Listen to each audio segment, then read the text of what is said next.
Eddie Van Halen has been called a guitar genius, and you see why. You just heard his guitar solo from the song Eruption. Fans around the world are now mourning the loss of the legendary guitarist Eddie Van Halen. He died Tuesday after a long battle with cancer.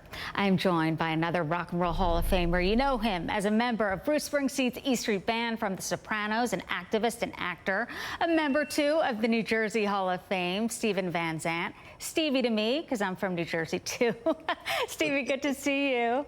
Hi, Susan. I mean, the list goes on and on. You're also on Sirius XM Underground Garage. I want to take you back. Do you remember the first time you heard Van Halen and listening to Eddie play the guitar? I actually do, because we had the same agent, Frank Barcelona, one of my lifelong best friends, played it for me. He says, there's a new band I'm signing. What do you think, you know?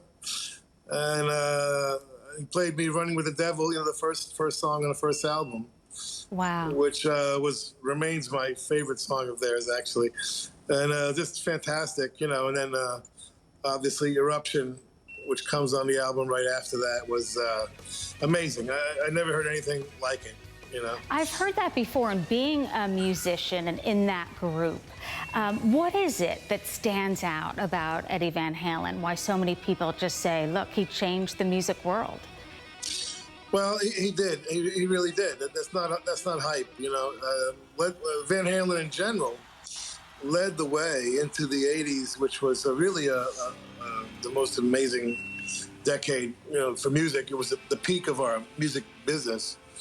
And it really was a hard rock era, among other things. But the entire hard rock revolution was led by Van Halen, and 10 or 15 bands followed them, you know, under the charts. I mean, in those days, you had to stand in line to play Madison Square Garden. You know, there was so many, you know, so many successful bands, and Eddie was the center of it. Although the whole band was great, you know, David Lee Roth, fantastic station. Rodney, I think, discovered him, and Gene helped out in the beginning.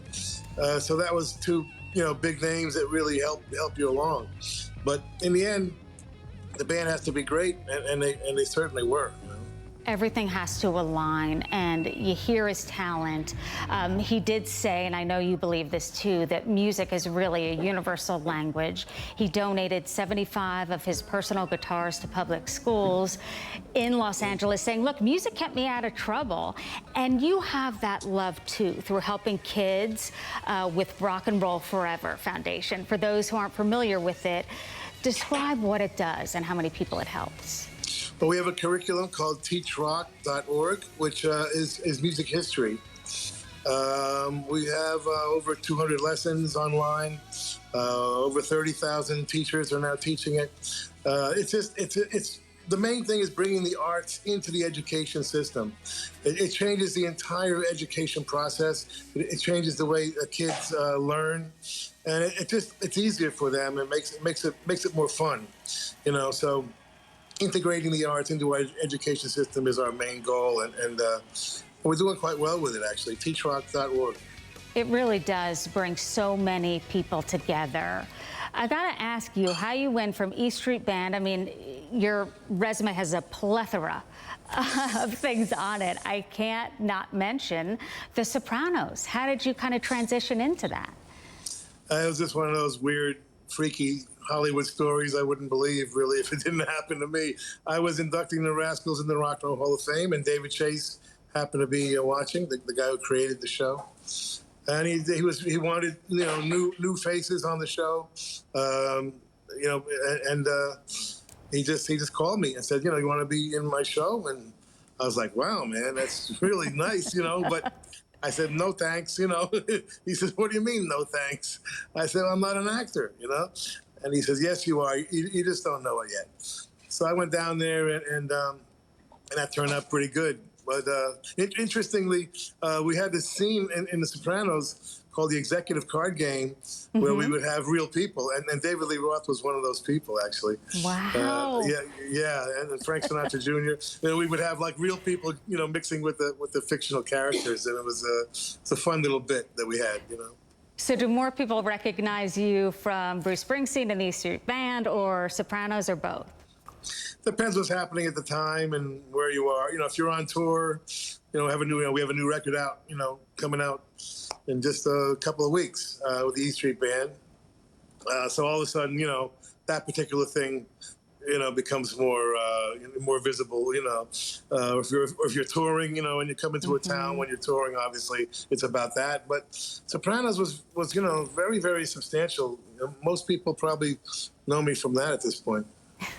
And at your speech at the New Jersey Hall of Fame, you said you made New Jersey hip not once, but twice with Bruce.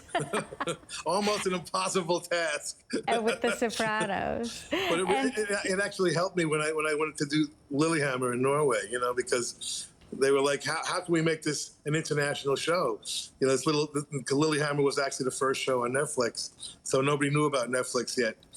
And I said, well, I learned from New Jersey, show the details, microscope the details, because that turns out to be the most universal way to show the show. And that's what we did, I also noticed that Bruce spoke so lovingly about you and connection to other people. And with Eddie Van Halen, that happened too. People don't just say, look, he's an excellent guitar player. They say he's very modest, and what a great dad he was too. Yeah, I only met him one time, and he was extremely nice, very humble, just like you say, and just a sweet guy, and he looked like that.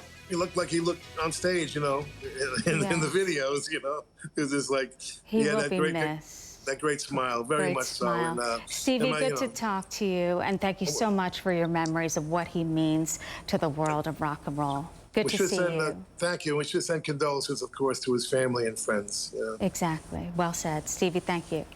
Thank you.